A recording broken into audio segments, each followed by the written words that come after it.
మీ ఎలాంటి వ్యాపార ప్రకటనలకైనా వెంటనే మా ఛానల్ సంప్రదించండి. అందరికి నమస్కారం, నేను శిరీష. ప్రస్తుతం మనతో పాటు ఉన్నారు ప్రముఖ ఆధ్యాత్మికవేత్త, జ్యోతిష పండితులు, వేదిక్ ఆస్ట్రాలజర్ అవినాష్ దాస్ గారు. గురుగారితో మాట్లాడదాం. నమస్కారం గురుగారు. నమస్కారం. ఓం నమ శివాయ. ఓం నమో వెంకటేశాయ. గురుగారు, విశేషంగా ఈ ఏప్రిల్ మాసంలో కన్యా రాశి వారికి ఎలా ఉండబోతుందంటారు? ఎలాంటి జాగ్రత్తలు తీసుకోవచ్చు అంటారు? ఈ మాసంలో గ్రహ గోచారం ఎలా ఉంటుందంటారు? వీరికి కన్యా రాశి వాళ్ళు బాగుంది, చాలా స్ట్రైట్గా ఉంటారు. స్ట్రైట్ ఫార్వర్డ్, స్టెబిలిటీ మెయిన్గా. దారి తెలుసు. 6వ ఇంట్లో కుజుడు, 7వ ఇంట్లో సూర్యుడు, 8వ ఇంట్లో శుక్రుడు. First of all face to face, ఏదైనా ఉంటే ఫేస్ టు ఫేస్ చెప్పేస్తారు. మొహమాటాలు, ఇబ్బందులు ఏముండవు. వాడు తండ్రి అయినా సరే, నువ్వు ఇలా ఉన్నావు, నేను ఇంతే, డైరెక్ట్. ఆఫీస్లో కూడా నేను ఇంతే చేస్తా, నా పని ఇదే, నువ్వు నా మీద ఇది చెయ్యి అది చెయ్యి అంటే నమస్తే చేయరా సార్.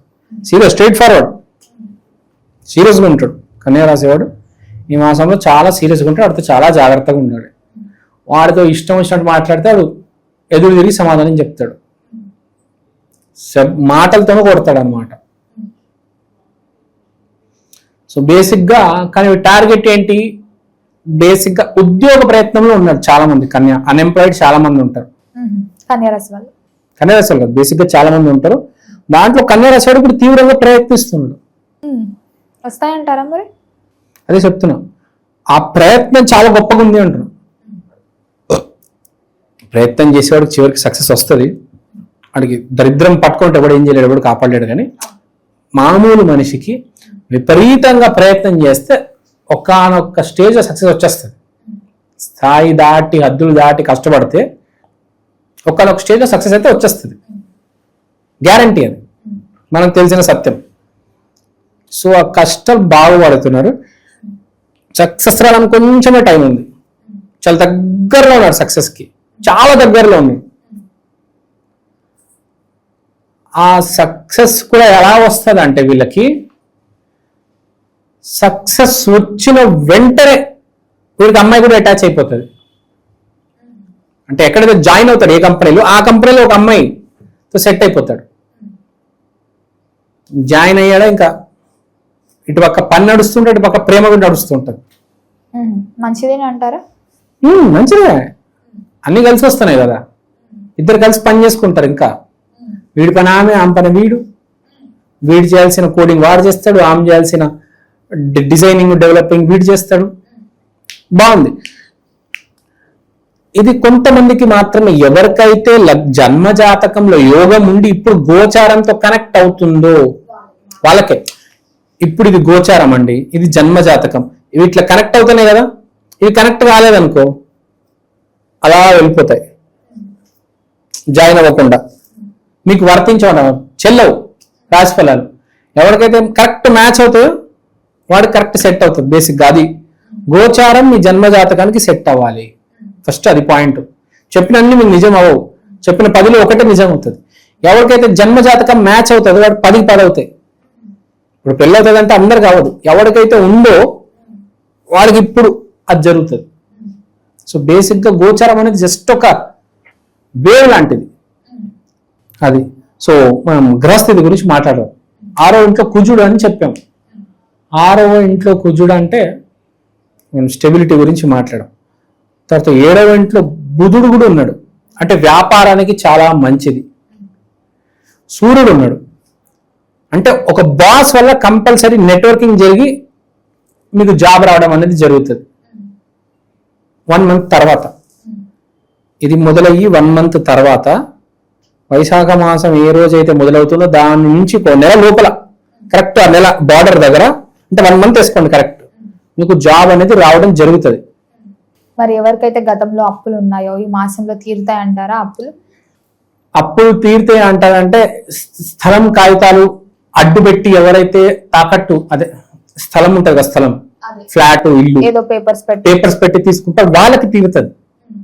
ఎవరైతే మామూలుగా తీసుకున్నాడు చూడండి ఇంట్రెస్ట్ మీద, గుడ్ విల్ మీద, వాళ్ళకి తీరదు. ఎవరైతే కాగితాలు పెట్టి తీసుకున్నారో వాళ్ళు తీరిపోతుంది. బేసిక్గా అది అప్పు గురించి. తర్వాత మన వ్యాపారం గురించి మాట్లాడడం, వ్యాపారం చాలా బాగుంది. తర్వాత జాబ్ ఎవరి వల్ల వస్తుంది, ఒక పెద్ద అయిన ఒక బాస్ లాంటి వ్యక్తి వల్ల వస్తుందని చెప్పాము. ఆఫీస్లో ఒక అమ్మాయి ఏర్పడుతుంది, మంచిది, మంచి అమ్మాయి ఏర్పడుతుంది. ఆమె వల్ల అదృష్టం కలిసి వచ్చి నెట్వర్కింగ్ సర్కిల్ కూడా బాగా పెరుగుతుంది. అంటే ఎలా ఉంటుంది అంటే ఇప్పటివరకు 6ంటికి వీడు అన్ని మూసేసి వెళ్ళిపోయేవాడు, అన్ని కట్టేసి సర్దుకొని. ఇప్పుడు అలా ఉండదు. ఒక పక్క అమ్మాయి ఉంది, ఒక పక్క ఫ్రెండ్స్ వచ్చారు, పార్టీలు నడుస్తాయి. 6 నుంచి 10, 11, 12 వరకు పార్టీ. 12ంటికి ఇంటికి వెళ్తాడు. 12ంటికి బాగా 1 o'clock 1:30కి ఇంటికి వెళ్తాడు అనమాట. అమ్మాయి వచ్చింది, ఫ్రెండ్స్ వచ్చారు, సర్కిల్, పార్టీ జరగాలి కదా. ఊరుకుంటాడు ఎవడైనా? ఊరుకోడు. సో అది బేసిక్ గా పార్టీ కల్చర్ కొంచెం ఎక్కువ ఉంటుంది. పార్టీలు కొన్ని ఎక్కువ చేసుకుంటారు, పార్టీలు కనిపిస్తున్నాయి. అంటే చూడండి, పొద్దున పని, సాయంత్రం అమ్మాయితో ముచ్చట, రాత్రి ఫ్రెండ్స్ తో పార్టీ. ఎంత ఇంట్రెస్టింగ్ ఉంది లైఫ్ కదా. సో కన్యా రాశి వాడికి బాగుంది. కన్యా రాశి వాడికి ఒక కన్య వల్ల కలిసి వచ్చి మిత్రులతో పార్టీలు. మరి ఎవరైనా కొత్తగా వ్యాపారం స్టార్ట్ చేయొచ్చు అనుకుంటే ఈ మాసంలో చేయొచ్చా? చేయొచ్చు, బాగుంది, వ్యాపారం కలిసి వస్తుంది. ఉద్యోగంలో స్థిరత్వం కోసం కొంతమంది చూస్తుంటారు కదా. అదే నేను చెప్పాను, ఉద్యోగంలో స్థిరత్వం కోసం మీరు చేయాల్సింది ఏంటంటే, మీ ఆఫీసులో మీరు ఏ ప్రాజెక్ట్కి అయితే వాల్యూ ఎక్కువ ఉందో ఆ ప్రాజెక్ట్ టార్గెట్ చేయండి. బేసిక్గా మనం ఏం చేస్తారంటే, ఒక ఆఫీస్లో చాలా ప్రాజెక్ట్స్ ఉంటాయి. ఈ ప్రాజెక్ట్కి ఇంటర్వ్యూ ఇవ్వాలా, ఆ ప్రాజెక్ట్కి ఇంటర్వ్యూ ఇవ్వాలా అని ఆలోచిస్తూ ఉంటారు ఆఫీస్ లోపలే. సో ఏ ప్రాజెక్ట్కి అయితే బడ్జెట్ ఎక్కువ ఎలాకేట్ చేశారో ఆ ప్రాజెక్ట్కి మీరు ఇంటర్వ్యూ ఇస్తే మీకు బాగా హెల్ప్ అవుతుంది. తర్వాత వీళ్ళకి ఇంకో ఇంట్రెస్టింగ్ విషయం ఉంది. ఇంట్రెస్టింగ్ విషయం ఏంటంటే, అదృష్టం అనేది వీళ్ళకి కొంతకాలంలో స్టార్ట్ అవబోతుంది. కన్యా రాశి వాళ్ళకి వచ్చేసింది, దాదాపు ఆ అమ్మాయి వచ్చేసింది, ఉద్యోగం వచ్చేసింది, అదృష్టం అనేది స్టార్ట్ అవబోతుంది. బండి స్టార్ట్ చేస్తాం మనం సెల్ఫ్, అందుకు స్టార్ట్ అవబోతుంది అనమాట. ఇంకా కిక్ కొట్టంగానే బండి ఆన్ అవుతుంది కదా, ఆ ప్రాసెస్ లో ఉన్నాడు వీడు. అంటే ఒకటి గమనించాలి మనం ఏంటంటే, ఎప్పుడైనా మనకు ముందు ఏం జరుగుతుంది అనేది మనకు ఊహ ఒకటి వస్తుంది. చూడండి, తెలుస్తుంది ముందు ఏం జరగబోతుందని, ఇది జరగబోతుందేమో అంత ఐడియా వస్తుంది ప్రతి మనిషికి. అది కొంచెం గమనిస్తుంటారు. గాల్లో వెళ్ళిపోకూడదు. వాళ్ళు బాగా పార్టీ చేసుకున్నామా, ఇంటికి వెళ్ళామా, అయిపోయిందా, మనకి ఏం జరగబోతుంది అనేది ఒక ఊహ, ఇంట్యూషన్ అంటారు ఇంగ్లీష్ లో. తెలిసిపోతుంది ముందే. పిల్లడ్డు వచ్చింది అనుకోండి, మనకి ఎప్పుడైనా వెళ్తున్నప్పుడు ఎక్కడ మనకు అమ్మ భయపడతారు చూడండి, ముందే తెలిసిపోతుంది. సో అలా మంచి జరిగితే కూడా ముందే తెలిసిపోతుంది.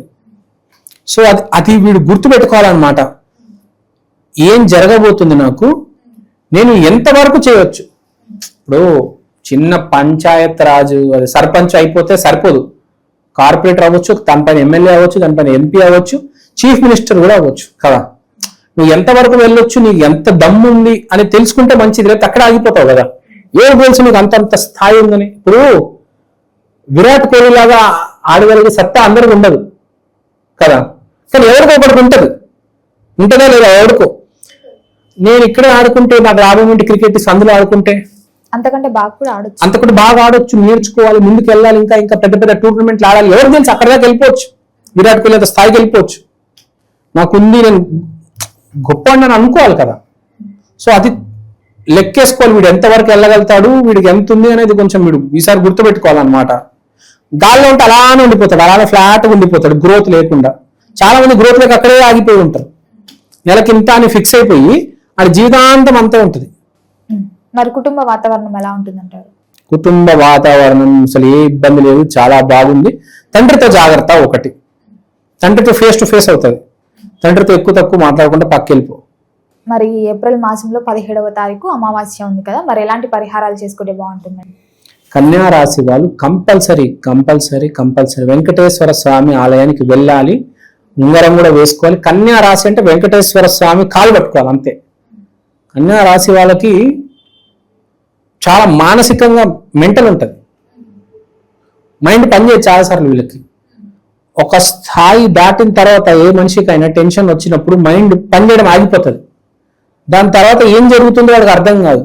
బేసిక్గా పిచ్చి వచ్చేస్తుంది వాడికి, అరవడం మొదలెట్టేస్తాడు, లేదా వస్తువులు ఇసరడం మొదలెడతాడు. ఆ స్థాయికి రాకూడదు, అంతవరకు వెళ్ళకూడదు. కాబట్టి వెంకటేశ్వర స్వామిని ఆరాధించాలి. ఎప్పుడు ప్రాబ్లం వచ్చినా ఫస్ట్ ఇంటి నుంచి బయటకు వచ్చేసి గుడికి వెళ్ళిపోవాలి, ఇంట్లో కూర్చోకూడదు. కన్యా రాశి వాళ్ళు అది గుర్తుపెట్టుకోవాలి.